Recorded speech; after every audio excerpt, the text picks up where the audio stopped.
బుగ్గ మీద వెచ్చని సిగ్గు వచ్చినప్పుడు దానిని అడుగు ఎర్రదనం అంటే చెబుతుంది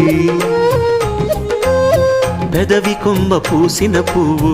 అందమైన నీ చిరునవ్వు తెల్ల రంగు అట్టా ఉంటుంది నీలో నిలువున పులకలు రేగిన వేళ నువ్వే పచ్చని పైరువు అవుతావమ్మా దిగులు రంగే నలుపు అనుకో ప్రేమ పొంగే పసుపు అనుకో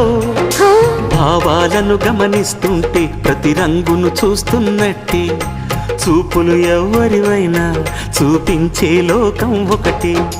నేస్తమా ఇద్దరి లోకం ఒకటే లేవమ్మా అందుకే నా కన్నులతో లోకం చూడమ్మా